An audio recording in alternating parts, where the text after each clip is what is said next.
if we think there's going to be a sign of any trouble, I would ask Johnny to move that to a different city. We have a lot of cities that would love to have it number one, and we'll do it very safely. Does the president actually have the power to pull games from the city if he wanted to? That's the multi-million-dollar question that everybody asks. This is a deal, though, between FIFA and the host cities, not the federal government.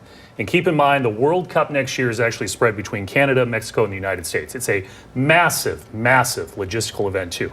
But in theory, could the federal government withhold grant money for security? Yes. But no one is suggesting that is going to happen. And frankly, what we saw today from Infantino, who was put on the spot there a bit by the president, didn't make any suggestion that he's making a change in plans just yet. FIFA condemns as well the use of force by Russia in Ukraine and any type of violence to resolve conflicts. Because violence is never a solution. World governing body is sending a strong message to President Trump about the 2026 World Cup Games. The vice president of FIFA reacted to the president's claim that he can move matches out of U.S. cities that he considers dangerous. FIFA's vice president said football is bigger than any country. With all due respect to current world leaders, football is bigger than them, and football will survive their regime, their government, their slogans. Russia is banned from the World Cup. Congo-Brazzaville is banned. Kuwait has been banned 3 separate times, all for the same reason: political interference. FIFA doesn't mess around when governments try to control football, and they've proven it 10 times over the past 2 decades. Here's what nobody's talking about. Donald Trump and his administration are doing exactly what got those other countries banned. Every threat about moving matches, every tariff connected to World Cup hosting, every government task force controlling FIFA operations. It's all textbook political interference. The precedent is crystal clear. FIFA will ban host countries if they have to. The question isn't whether they can ban the U.S. for political interference. The question is when they'll decide Trump's actions make America the 11th country on that list. The iron rule: how FIFA destroys countries for politics. Let me break down exactly how ruthless FIFA gets when countries cross the line. Kuwait learned this lesson the hard way. Banned 3 separate times for government meddling. First suspension in 2007 for interference in their football association. They got a second ban in 2008 for election failures. Then the big one hit in 2015 and lasted years, costing them their shot at the 2018 World Cup entirely. Russia's suspension shows FIFA acts lightning fast when they need to. Joint FIFA-UEFA decision came within days of the Ukraine invasion. No gradual warnings, no negotiations, immediate total ban from all competitions. That's how quickly your World Cup dreams can die when FIFA decides you've gone political.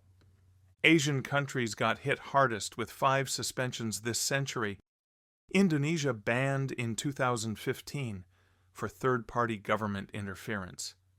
Iraq suspended when their Olympic Committee literally seized their football headquarters with security forces. Pakistan banned for refusing to adopt democratic election rules for their federation. Congo-Brazzaville sits suspended right alongside Russia as we speak. Their crime: government interference in football operations. Same violation, same punishment. Here's FIFA's iron rule: any government interference equals immediate ban. Doesn't matter if you're hosting the World Cup. Doesn't matter how much money is involved. They prioritize political neutrality over everything else, including tournament logistics. The Yugoslavia situation proves even major tournaments don't protect you. Team qualified for the 1992 European Championship, then got banned days before it started because of the war.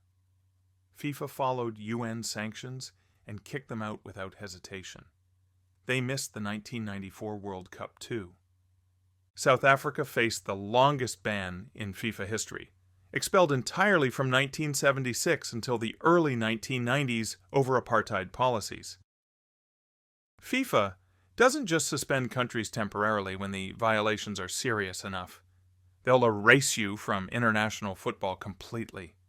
Kuwait's triple suspension shows FIFA's ruthless consistency. Same country, same violations, same punishment every single time. No special treatment, no learning curve.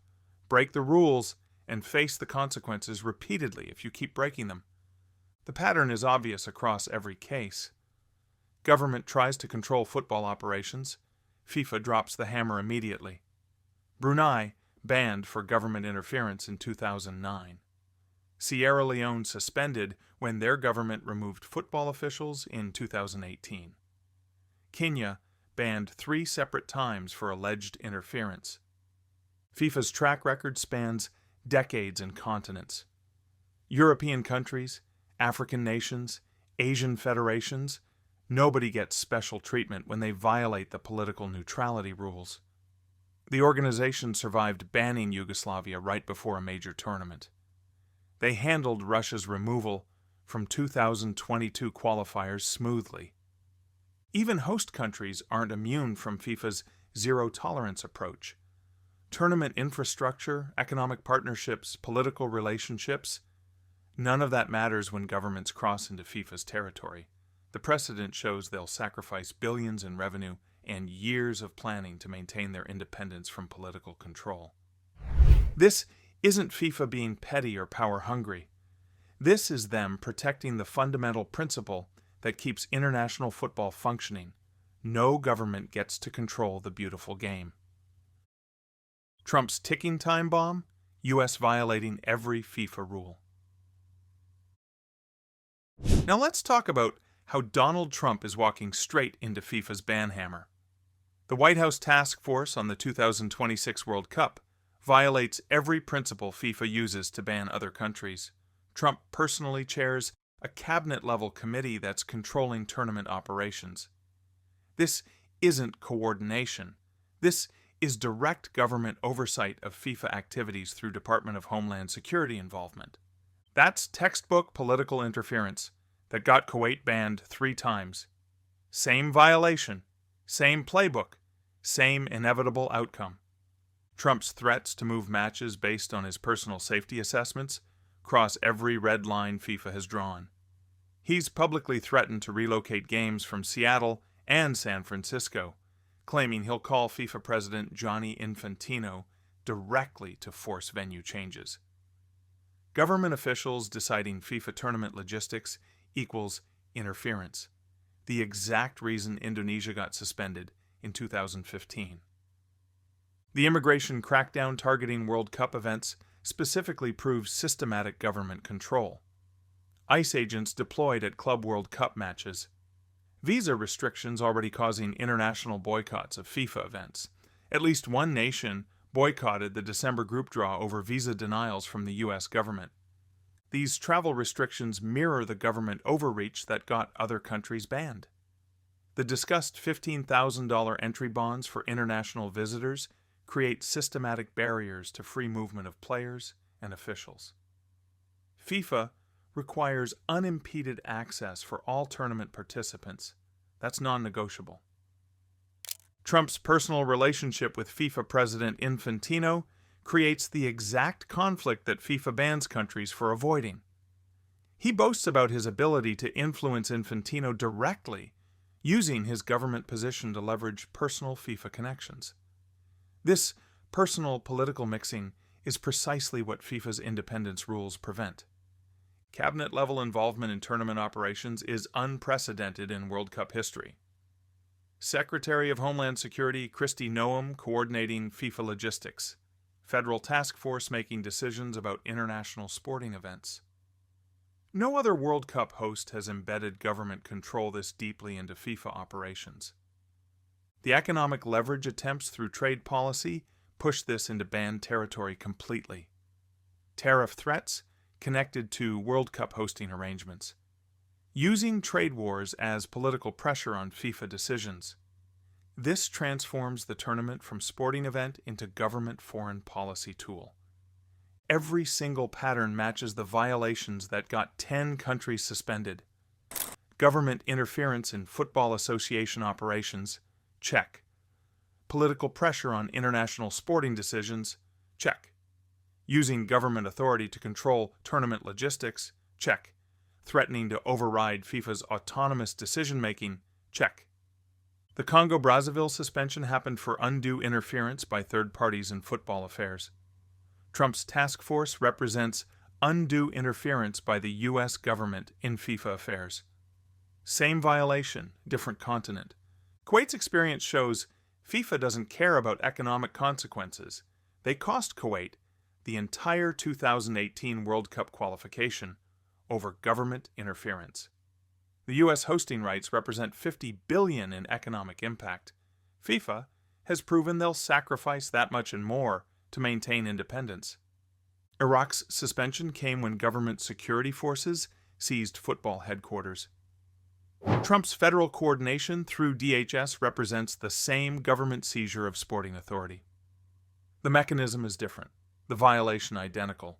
Pakistan got banned for refusing democratic governance structures in their federation.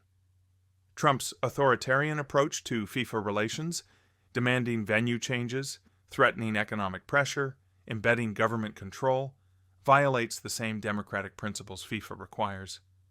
The visa boycott, already happening, proves international recognition that U.S. actions violate FIFA norms. Countries refusing to participate in FIFA events because of U.S. government interference. This is the warning shot before the suspension hammer falls. Trump's threats about unsafe conditions in host cities give FIFA the perfect excuse to act. They can frame a U.S. suspension as protecting tournament integrity rather than political punishment. FIFA gets to maintain their neutrality stance while removing a problematic government from hosting duties. Canada's $50 billion windfall, ready to host alone. Canada and Mexico are already positioned to absorb the entire tournament if the U.S. gets banned. Infrastructure exists to handle expanded hosting immediately. Toronto and Vancouver could manage increased capacity demands without major modifications. Mexico's 3 host cities, Mexico City, Monterrey, and Guadalajara, have the stadium capacity and hospitality infrastructure ready. The economic redistribution would be massive for Canada specifically. Current projections show $47 billion in U.S. economic impact from the tournament. Significant portions would transfer directly to Canadian host cities when those matches get relocated. Hotel, restaurant, and tourism industries are already prepared for surge capacity.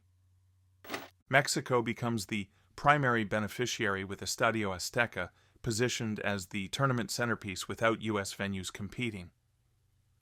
Monterrey and Guadalajara gain international prominence as major World Cup destinations. The concentrated match schedule in fewer cities creates more intensive economic activity per location. FIFA has proven contingency plans for host country changes work smoothly. They handled Yugoslavia's ban days before the 1992 European Championship. Russia's replacement in 2022 qualifiers happened without major disruption. The organization knows how to pivot when political situations demand it. Canada's stable political environment becomes the selling point over U.S. volatility. No government interference in FIFA operations. Reliable international partner while the U.S. creates diplomatic chaos. Infrastructure investment already committed, regardless of U.S. participation. The international perception favors Canada as the steady alternative to American unpredictability. Global sponsors and broadcasters get political stability instead of Trump's constant threats and policy changes. FIFA gets cooperative hosting partners instead of government officials trying to control their tournament. Mexico and Canada combined represent a cleaner hosting solution for FIFA's image. 2 countries with established football cultures, government respect for FIFA autonomy, and proven track records of successful international event hosting. The tournament becomes about football again instead of American political theater. Conclusion: the precedent is set. FIFA has banned 10 countries and won't hesitate to make it 11. Trump's actions check every box that got other nations suspended. Canada wins massive economic and political victory when the U.S. gets banned. Subscribe for more World Cup chaos the mainstream media won't cover.